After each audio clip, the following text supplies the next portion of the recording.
Okay, bismillahirrahmanirrahim. Assalamualaikum warahmatullahi taala wabarakatuh. Alhamdulillah, pada minggu ini kita bertemu kembali di dalam sesi Weekly Booster 15M. Bagi yang pertama kali mengikuti sesi ini, Weekly Booster 15M stand for a session where we allow for any sharing in 50 minutes.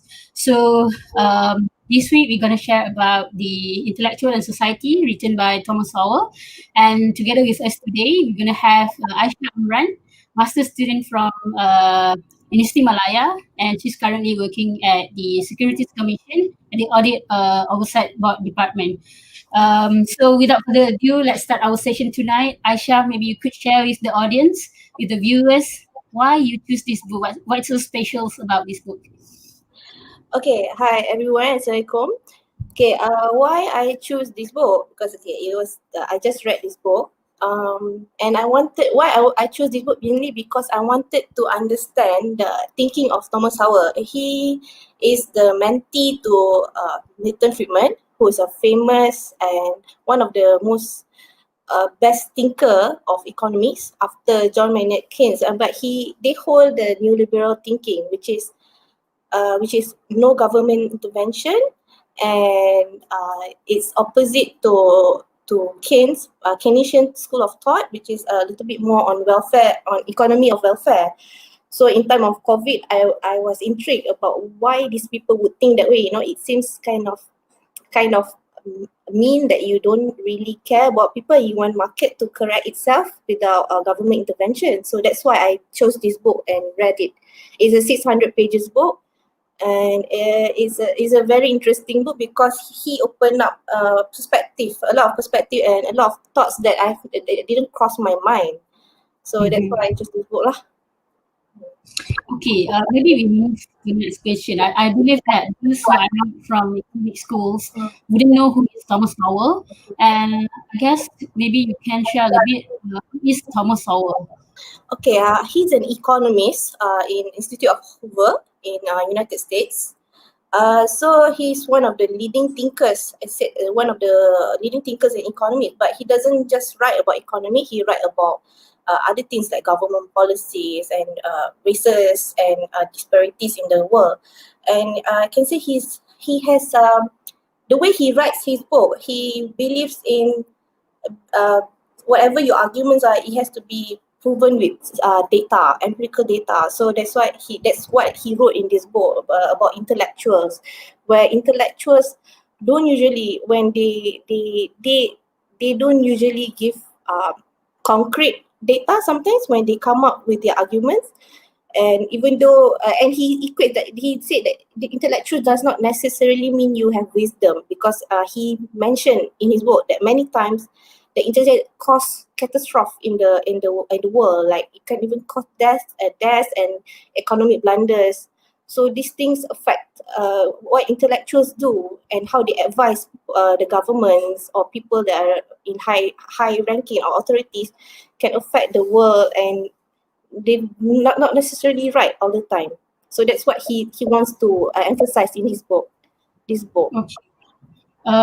Probably Aisya, you could share why he put a title intellectuals. Who is intellectuals that he is referred to in this book, and what are the three main themes or issues that he wants to bring out and share with the public? Okay, like I said earlier, intellectuals can be people who are scholars, doctors, government officials, researchers, and even judges. So in his book, he said intellectuals does not mean you have wisdom, because in order to make a decision or to advise some people, you need wisdom. So because you wouldn't know what kind of effect that you give to society. So in this book, that's what he means intellectual. Anybody can be intellectuals. You could be a leading scholar or maybe not even leading scholar, just scholars in certain areas, and but you give impact to the society and government making or government policies, for example. And then that's and then the ideas from this book. He talked about intellectuals and society, what they have, how they can affect a society. Intellectuals in time of war, how they advise how they affected war at the point of time, intellectuals and economy. Like in intellectuals and economy, he said that in the 1930s, because of these intellectuals' opinions and advice to government, that they have prolonged the Great Depression, which could have been corrected by the market itself. But like I said earlier, that this Thomas Howell holds the neoliberal thinking. Ironically, initially he wasn't a neoliberal; he was a Marxist. You know, Marxists are more in Keynesian school of thought. So because of that, but he changed. He's changed from becoming a Keynesian and he became a neoliberal. So what happened then? He was working with a government agency, and he realized that government agency was involved in looking over a sugar plantation in Puerto Rico. But in that sense, and they were implementing like minimum wage, and ultimately it caused them, the people, to lose jobs and all. So he realized at the point when he was there, working there, he realized that the government officials there cared more about their job rather than the poor people in Puerto Rico. So I think that shifted his thought about Keynesian school of thought to neoliberal school of thought. And then the other themes that he raised was on intellectuals and disparities and filtering the reality. There are cases about how intellectuals actually filtered a reality. And what's the other point? Intellectuals and war, economy, society. Yeah, I think that's basically the basic themes in the story, in the book.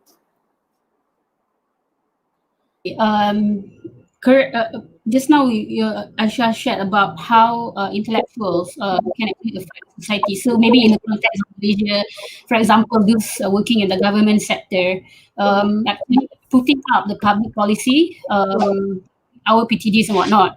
So whenever they come up with any suggestions, there is always a trade-off. So in economics, what we thought is in any decisions that we do, we always gonna have a trade-off. For example, when government decide to build a MRT, we need to be aware that when government spend money for that, there will always be people who are going to suffer from not having that pool of money for their purpose, right? So Yes. this is where Thomas Sowell comes and said that sometimes when the public servant or the intellectual and public servant comes with their decisions or their proposals, they're going to put forward their pride rather than the benefit of the ummah for the decisions making. Because I believe in economic we talk about irrational decision making by human beings who are supposed to make decisions in a rational way. In economics, I think economists always say that people make decisions in rational terms, but unfortunately, it doesn't happen, right? Yes. Okay. There's one example that he used. This is relating to a germ theory case. Okay. From this, he raised an interesting story, relating to a doctor.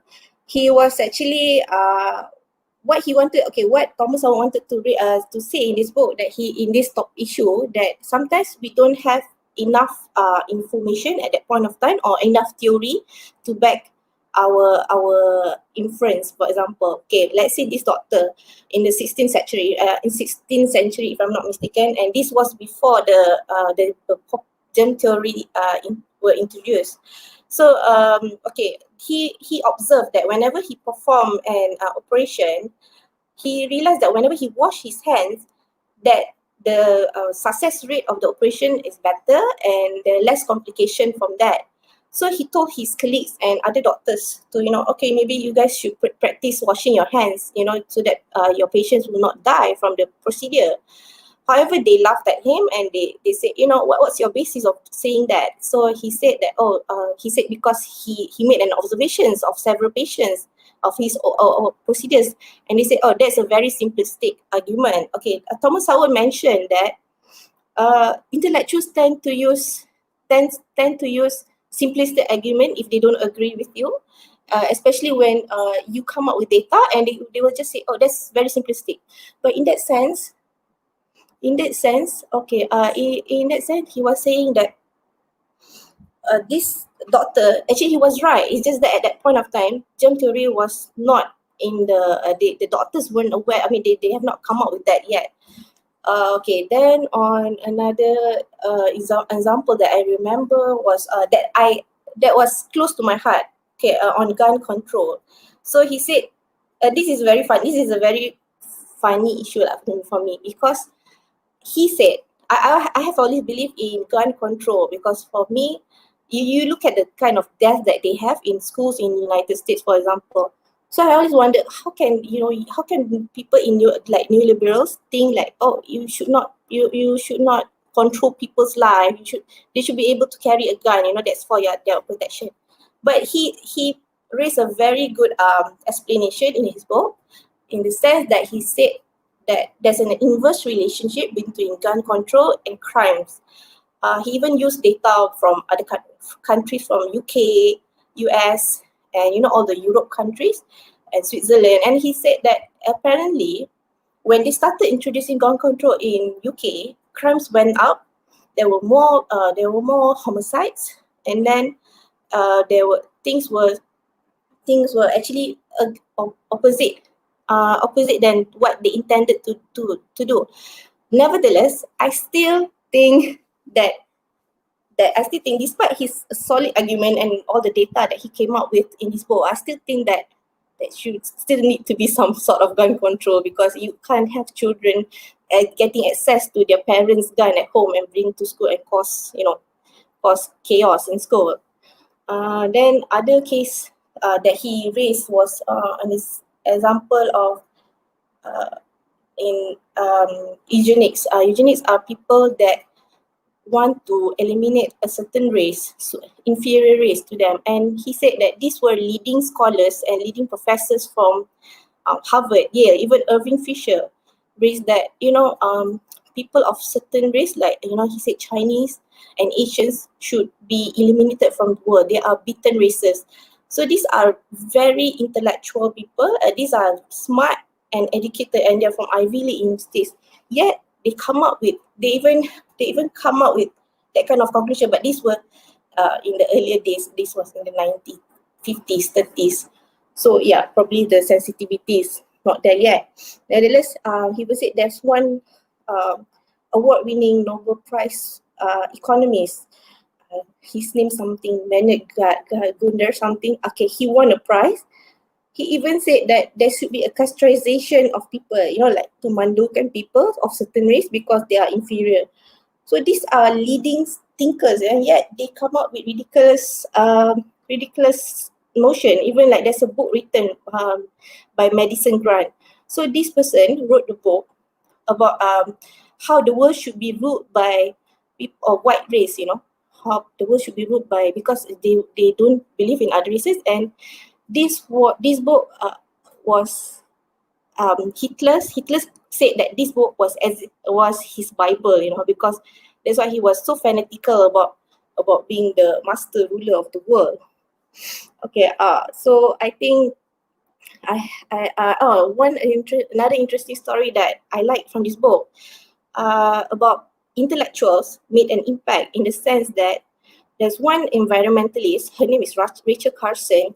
She was loud, and she was loud on promoting the banning of insecticide DDT. So these insecticides actually cause the death of certain species of bird in Somalia. However, these DDT insecticides were used back then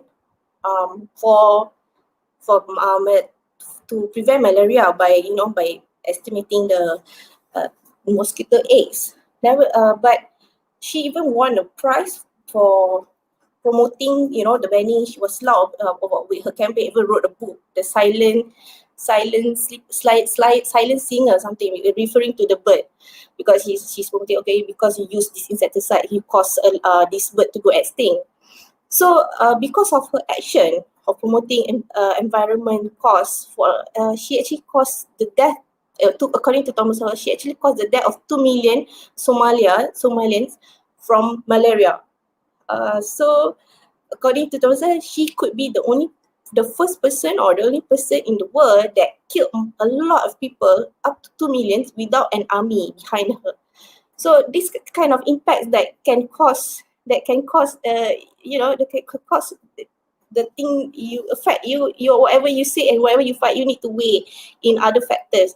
Yeah, you want to protect climate and all, but you need to also consider other elements. Are human lives less important than animals, in that sense?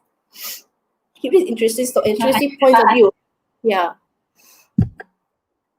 I think I remember watching Thomas Sowell in YouTube on the intellectual and society, and someone wrote a comment. It is strange for people to actually can be able to become environmentalists and care about social at the same time.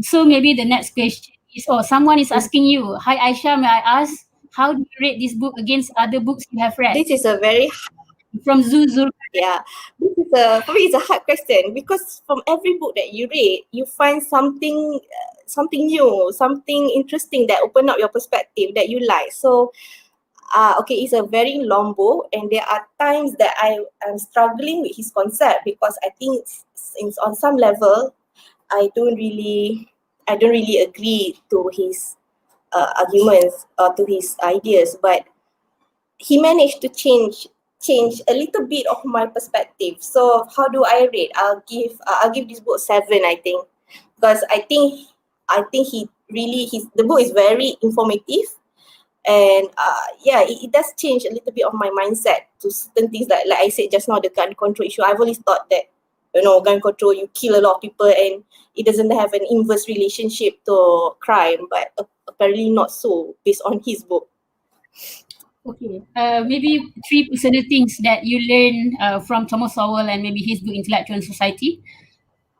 Okay, 3 things that I learned from this book. Okay, most important is to learn more. Okay, why I wanted to read this book? Because I wanted to educate myself, because whatever we see in the world, whatever we see in our country, I try not to be emotional on why I prefer something or don't prefer something. So I wanted to be objective. So I think it's important for us to learn more, even outside our field, so that we can also open up our horizon and our thinking. On the second thing that I can learn is to be skeptical. Whatever thing that you have, whatever thing that you hear, you need to be skeptical on these things, because like he raised about, there's one issue he raised about oh my god, what issue was that? Whatever you learn, like the Rachel Carson case about the banning of insecticide.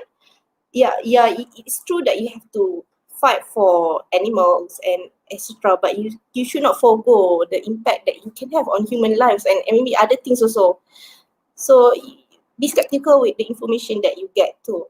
And the last thing that I think that is important is to act fast, because there's one instance that he said in the book that, for example, the French, they were so scared of the aftermath of the World War One that a lot of French died. It was the bloodiest war for the French.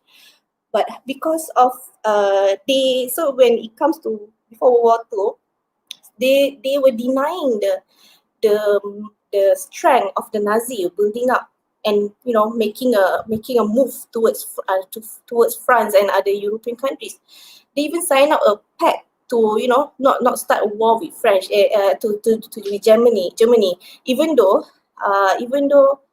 they have been, there were so many signals that these people are coming, they're going to kill us.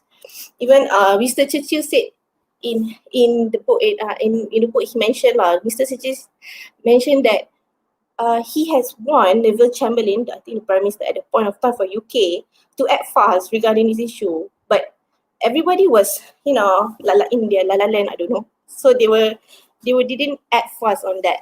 And that caused it could even dismantle the whole democracy of the European society at the point. Yeah. So I guess learn more, be skeptical, and act fast.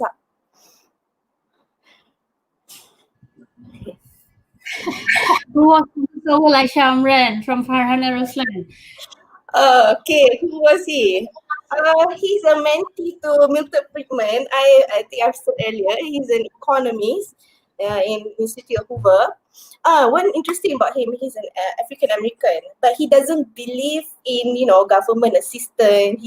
He felt in his book, maybe I have gotten it wrongly or something, but he said that sometimes when government intervened after the 1970s, the the the the African Americans in the US had actually declined their performance.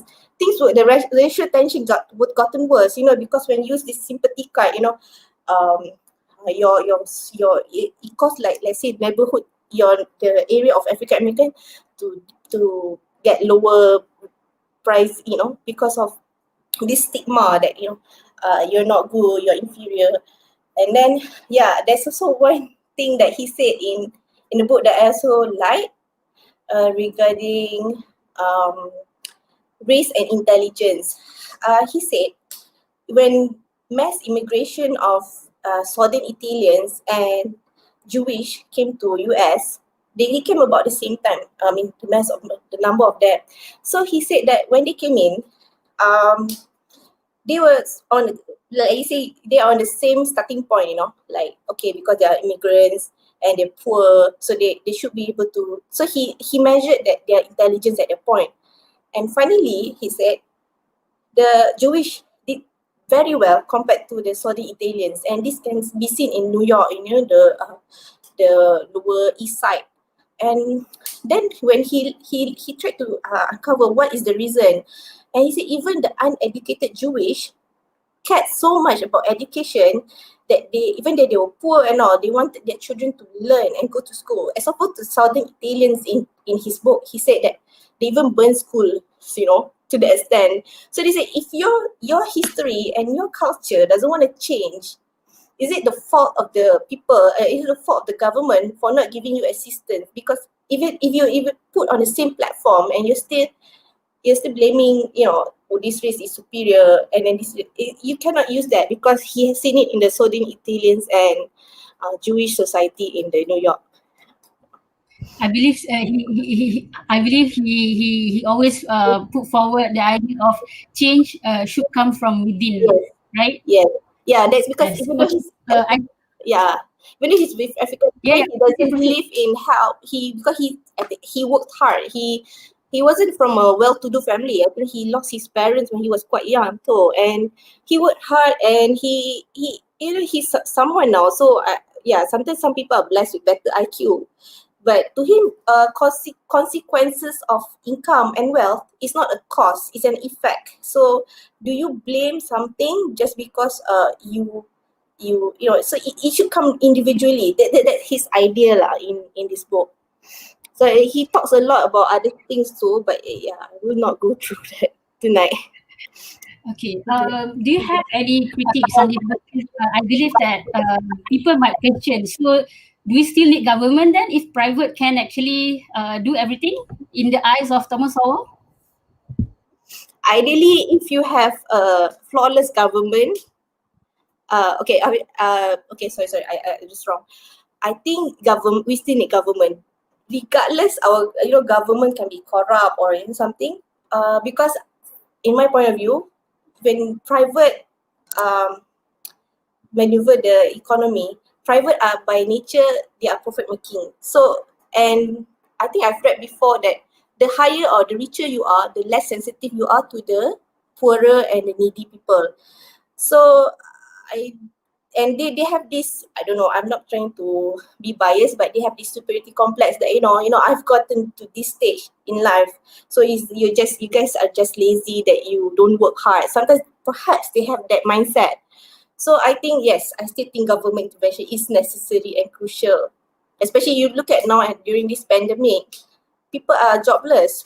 Some people are jobless. They don't even have money. I saw earlier a bit Liu shared that there's a guy walking from Penang to Johor on his foot on highway, and even he refused assistance from Abid Liu because he said he wants to try and stand up on his own. And if government don't help, if society don't help, then do you expect, do you believe that profit-making companies will help. Perhaps they do, but to what extent, you know? So then with that kind of comment, would you think that people should really read this book or not? Yes, they should, even though it's a very long book.